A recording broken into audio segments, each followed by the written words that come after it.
Hello. இந்த வீடியோவில் பார்த்தீங்க அப்படின்னா நம்ம வந்து 11th அக்கௌண்டன்சியோட ஜேர்னல் எப்படி போஸ்ட் பண்ணிட்டு அப்புறம் லெட்ஜர் எப்படி போஸ்ட் பண்ணுறது அப்படிங்கிறத பார்க்க போகிறோம்.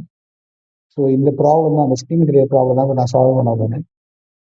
வாங்க எப்படி சால்வ் பண்ணுறதுன்னு பார்க்கலாம். Journalize the following transaction and post them to ledger. So இதுதான் அந்த ப்ராப்ளம். சரிங்களா? ஃபஸ்ட்டு வந்து ஒரு ஜேர்னல் என்ட்ரி எழுதிக்கும்.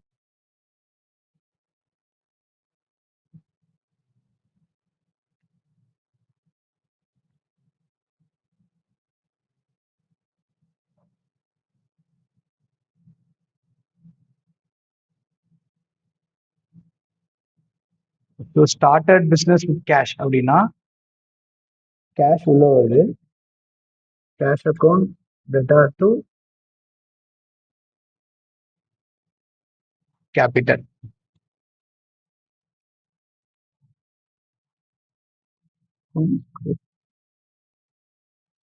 ஸோ கோல்ட் ரூல்ஸ் படி, கோல்ட் ரூல்ஸ் ஆஃப் அக்கௌண்டிங் படி debit what comes in, credit what goes out.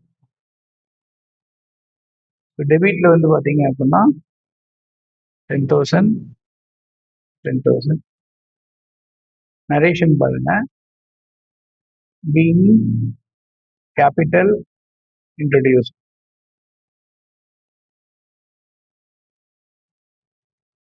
அடுத்த டிரான்சாக்ஷன் ஜனவரி 5th. Paid into bank. So paid into bank அப்படின்னா ஸோ கேஷ் டெபாசிட் மாதிரியும் வச்சுக்கலாம் நம்ம. So bank account debtor debit what comes in 5,000 to cash account credit what goes out, so cash goes out, so 5,000.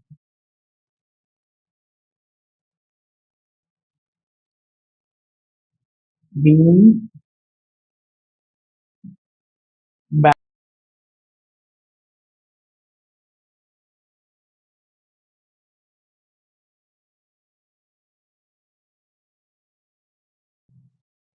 At third transaction பார்த்தீங்க அப்படின்னா 7th Jan.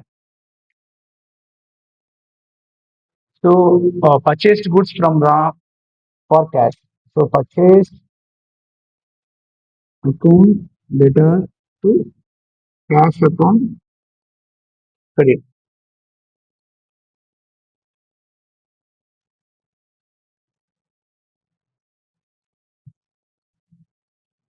So 1,000.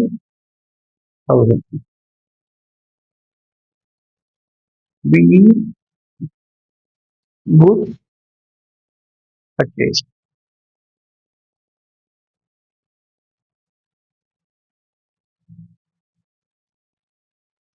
So இது எப்படி post பண்ணுறதுன்னு பார்க்கலாம் லெஜரா.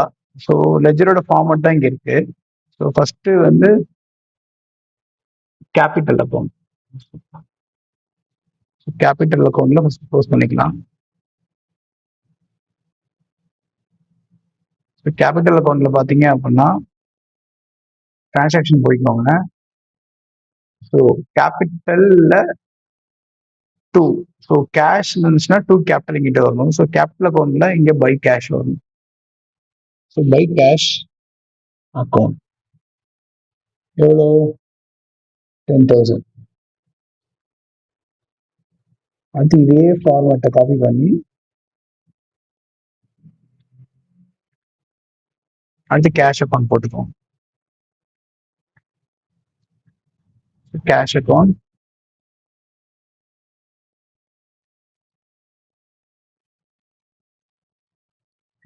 பண்ணீங்க அப்படின்னா இந்த இடத்துல வந்து பைங்கிறப்ப கேபிட்டல் இங்கே வரும். டேட் மென்ஷன் பண்ணிக்கோங்க 01/6.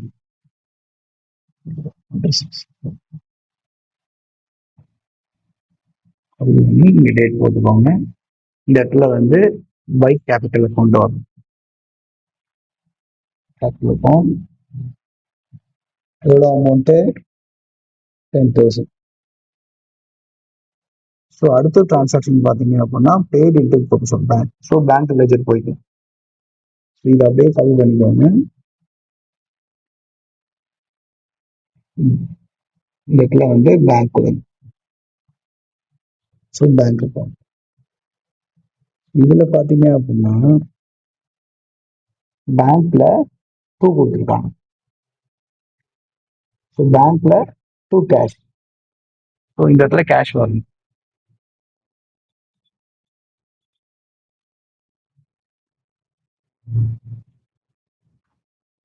இந்த பையிங் எல்லாம் மென்ஷன் பண்ண வேண்டாம், டைரக்டாவே போட்டு இதுல கேஷ் அக்கௌண்ட் என்ன டேட்டு 05/01/2026. எவ்வளோ அமௌண்ட்டு 5,000. சரிங்களா? இதே மாதிரி இந்த கேஷ் அக்கௌண்ட் இருக்குல்ல, இந்த இடத்துல வந்து இங்கிட்டு வரணும். ஸோ காப்பி பண்ணி பேஸ்ட் பண்ணிட்டு இந்த இடத்துல பேங்க் அக்கௌண்ட் 5,000. சரிங்களா? கேஷ் டு பேங்க்ல ஸோ அப்படியே வந்து அதை ரிவர்ஸ்ல இங்கே போடணும். சரிங்களா? அடுத்து வந்து பார்த்தீங்க அப்படின்னா இன்னும் என்ன இருக்கு, பர்ச்சேஸ் இருக்கு. ஸோ இந்த செகண்ட் டிரான்சாக்ஷன் பார்த்தீங்கன்னா பர்ச்சேஸ். ஸோ பர்ச்சேஸை வந்து நம்ம இதில் போடணும். ஸோ பர்ச்சேஸ்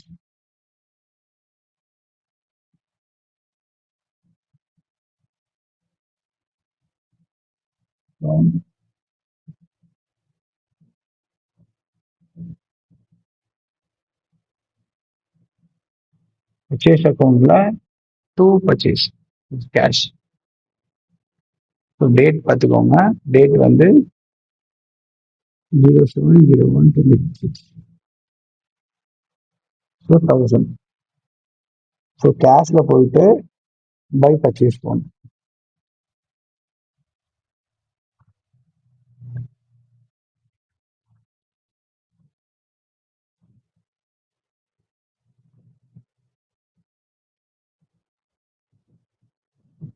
எவ்வளோ அமௌண்ட்டு 1000. சரிங்களா? இப்ப இது எல்லாத்தையுமே வந்து நம்ம பேலன்ஸ் பண்ணணும். இந்த இடத்துல வந்து ஈக்குவல் டு 1000. இந்த இடத்துல வந்து ஈக்குவல் டு கொடுத்து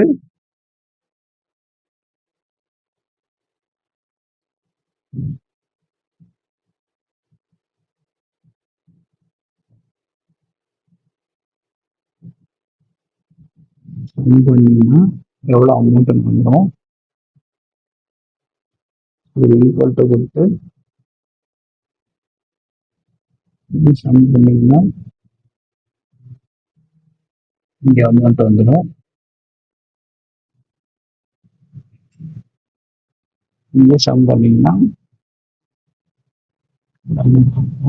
இங்கேயும் அதே மாதிரி பண்ணிக்கோங்க. இங்கேயும் அதே மாதிரி பண்ணுங்க. இங்கேயும் அதே மாதிரி பண்ணுங்க. இங்கேயும் அதே மாதிரி பண்ணுங்க. இங்கேயும் அதே மாதிரி பண்ணுங்க. இப்போ இது எல்லாமே பேலன்ஸ் பண்ணோம். ஸோ இங்க வந்து 2 பேலன்ஸ் சிடி போட்டுட்டு எவ்வளோ டிஃபரன்ஸ் 10,000. இந்த இடத்துல வந்து மை பேலன்ஸ்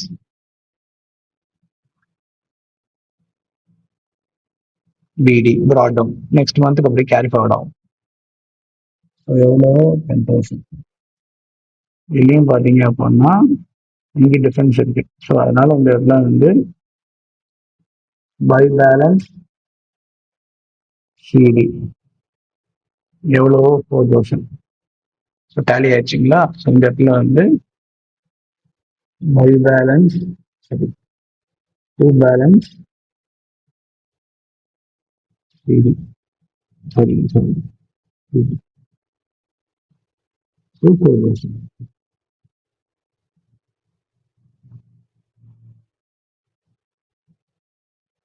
அடுத்து பார்த்தீங்க அப்படின்னா இதுல வந்து பை பேலன்ஸ் போட முடியாது. டு பேலன்ஸ்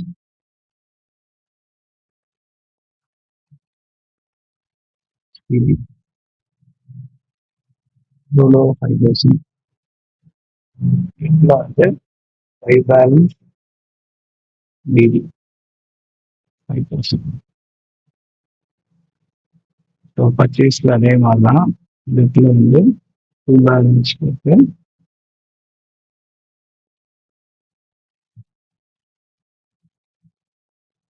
5000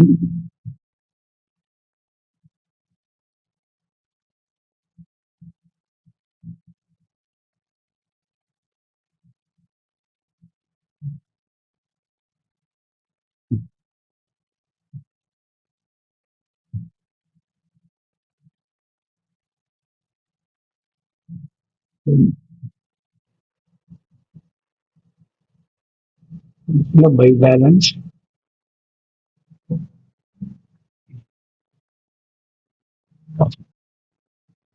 ஸோ இப்போ கேபிட்டல் அக்கௌண்ட் ஆன்சர் பார்த்தோம்னா ஆன்சரில் பார்த்தீங்கன்னா கேஷ் அக்கௌண்ட். ஸோ கேஷ் அக்கௌண்ட்டில் 4000 வந்து டெபிட் பேலன்ஸ். ஸோ கரெக்டாக இருக்கு டெபிட் பேலன்ஸ். சரிங்களா? அதே மாதிரி வந்து பேங்க் அக்கௌண்ட்டில் 5000. பேங்க் அக்கௌண்ட் இருக்கு, பேங்க் அக்கௌண்ட்டில் 5000, அதுவும் டெபிட் பேலன்ஸ். டெபிட் பேலன்ஸ் கரெக்டாக இருக்கு. அடுத்து கேபிட்டல் அக்கௌண்ட்